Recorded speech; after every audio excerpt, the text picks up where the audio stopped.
Hello everyone and welcome back to our channel. In this video, we will talk about the chapter number 10 of class 12th, that is microbes in human welfare. So without wasting any time, let's proceed with our today's session. In this chapter, we will cover the topics like microbes and household product, कि जो घर के जितने भी काम होते हैं उनके अंदर माइक्रोब्स कैसे एक बहुत ही इम्पॉर्टेंट रोल प्ले करते हैं। दूसरा टॉपिक है माइक्रोब्स एंड इंडस्ट्रियल प्रोडक्ट। ये जो इंडस्ट्रीज़ के अंदर अलग अलग प्रोडक्ट बनते हैं, इनके अंदर माइक्रोब्स की क्या इम्पोर्टेंस है। अगला टॉपिक है माइक्रोब्स इन सीवेज ट्रीटमेंट, यानी कि कैसे सीवेज को डिस्पोज ऑफ होने में जो माइक्रो ऑर्गेनिजम्स हैं वो हेल्पफुल होते हैं। Microbes in the production of biogas, कि कैसे बायोगैस का प्रोडक्शन होता है माइक्रोब्स की मदद से। Microbes as bio control agent, और कैसे माइक्रो ऑर्गेनिजम्स हमारी जो क्रॉप वगैरह हैं उनके अंदर इंसेक्ट या फिर जो पेस्ट वगैरह हैं उनसे हमारी क्रॉप को बचाते हैं, वो हम देखेंगे। और जो लास्ट टॉपिक है that is microbes as bio fertilisers, कि किस तरीके से ये जो माइक्रो ऑर्गेनिजम्स हैं ये बायो फर्टिलाइज़र का काम करते हैं। So let's proceed with our session. Besides microscopic plant and animals, microbes are the major components of the biological system of this earth. तो जितने भी मैक्रोस्कोपिक प्लांट और एनिमल्स हैं, यानी जिन चीज़ों को हम इजीली देख सकते हैं, जो कि विजिबल इनफ हैं, उनको अगर छोड़ दें हम, तो उनके अलावा जो माइक्रो ऑर्गेनिजम्स हैं वो भी हमारा जो अर्थ का बायोलॉजिकल सिस्टम है उसके अंदर एक बहुत मेजर रोल प्ले करते हैं और उसके एक मेजर कंपोनेंट हैं। You have studied about the diversity of living organisms in class 11th. इसके अलावा हम जो अलग अलग लिविंग ऑर्गेनिजम्स हैं उनकी जो डाइवर्सिटीज़ हैं वो ऑलरेडी 11th क्लास की जो फर्स्ट यूनिट है उसके अंदर हम पढ़ चुके हैं। Do you remember which kingdom among the living organism contain micro organisms? तो कौन सा ऐसा किंगडम था जिसके अंदर ये जो माइक्रो ऑर्गेनिजम्स रखे गए थे? ये सारी चीज़ें हम 11th में डिस्कशन कर चुके हैं। Which are the one that are only microscopic, और ऐसे कौन से ऑर्गेनिज्म हैं जो कि सिर्फ और सिर्फ माइक्रोस्कोपिक हैं? Microbes are present everywhere. तो ये जो माइक्रो ऑर्गेनिज्म हैं ये हमारे आसपास सभी जगह पे मौजूद होते हैं। In soil, water, air, inside our bodies and that of other animals and plant. तो ये माइक्रो ऑर्गेनिजम्स हमको सारी जगह पे देखने को मिलेंगे। चाहे वो हम मिट्टी की बात करें तो मिट्टी के अंदर भी माइक्रो ऑर्गेनिजम्स प्रेजेंट हैं, पानी के अंदर भी माइक्रो ऑर्गेनिज्म प्रेजेंट हैं, हवा के अंदर भी माइक्रो ऑर्गेनिजम्स प्रेजेंट हैं, और यहाँ तक कि जो हमारा शरीर है उसके अंदर भी माइक्रो ऑर्गेनिजम्स प्रेजेंट होते हैं। चाहे वो बॉडी हमारी हो, प्लांट की हो या फिर एनिमल की हो, सारी जगह पे माइक्रो ऑर्गेनिजम्स प्रेजेंट ज़रूर होते हैं।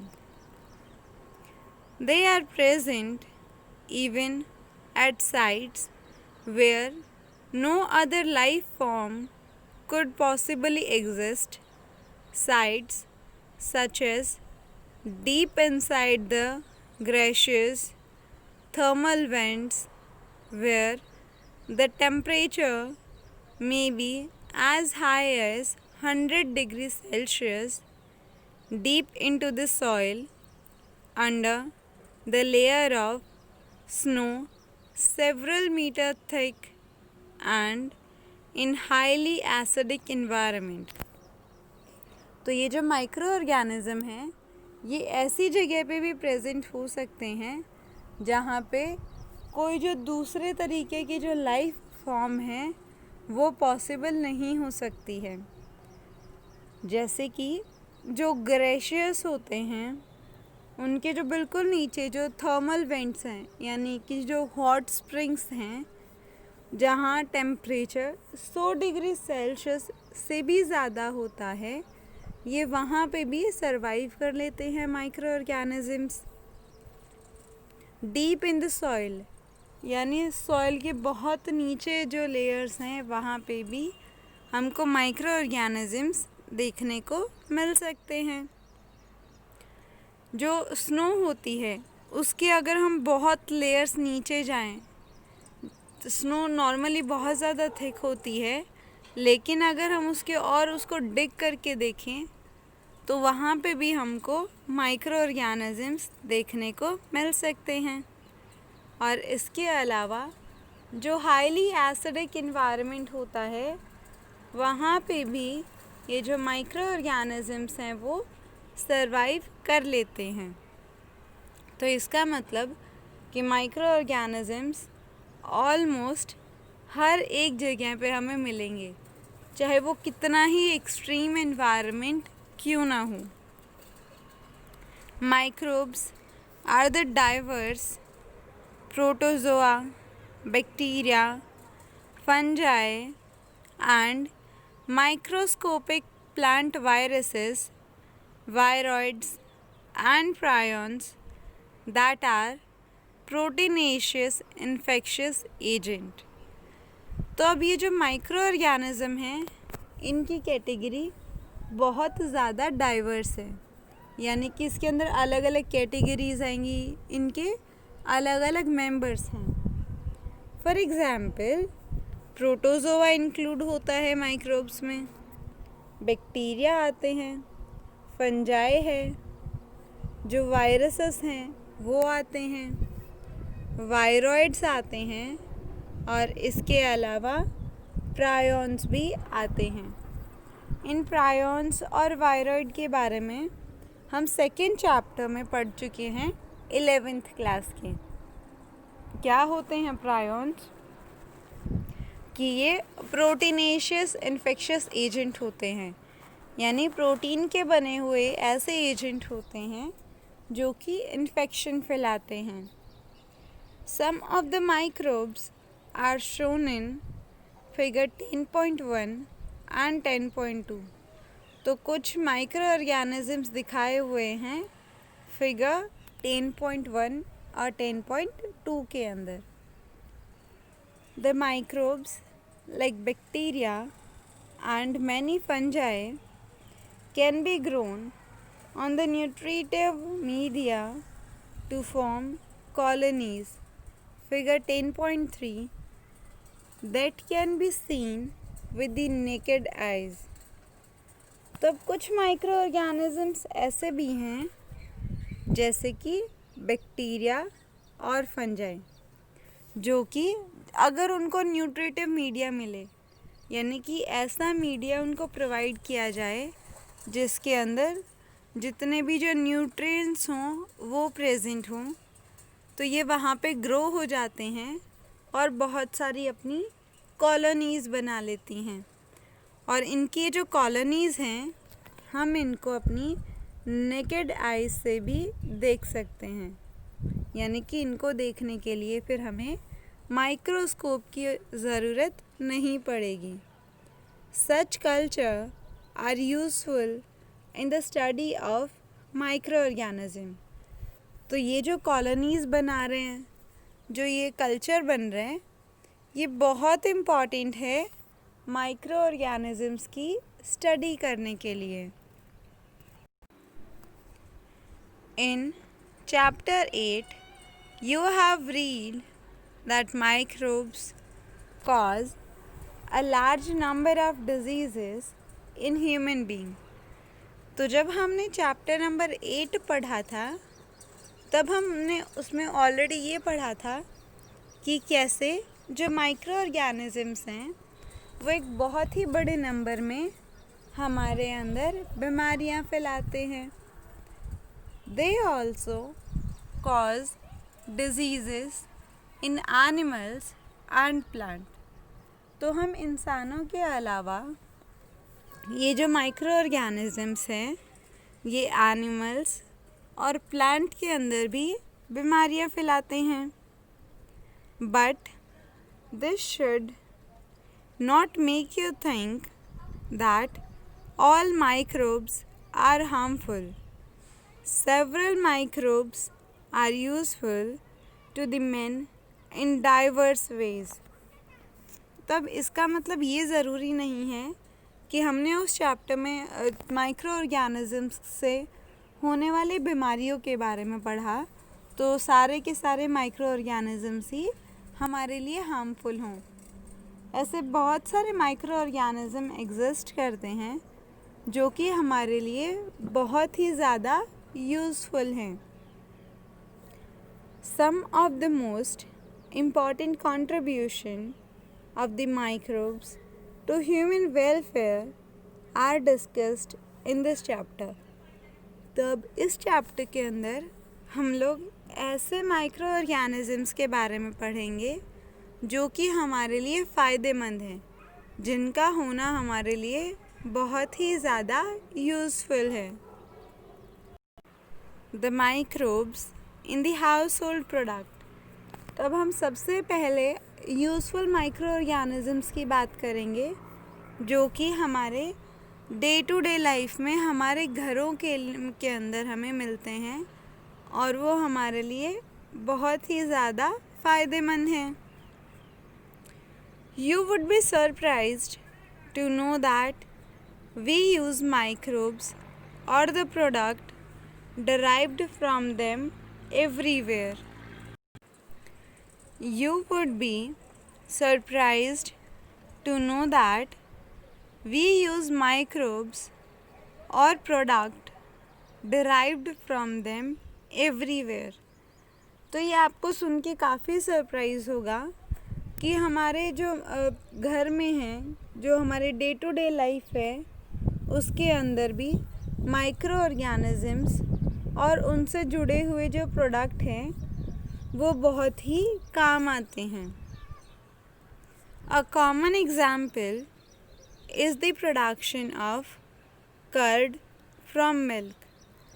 और इनमें से जो सबसे कॉमन एग्जाम्पल है वो है मिल्क से कर्ड की फॉर्मेशन होना, यानी कि दूध से दही लगना. Microorganisms such as lactobacillus and other commonly called lactic acid bacteria lab grow in the milk and convert it to the curd.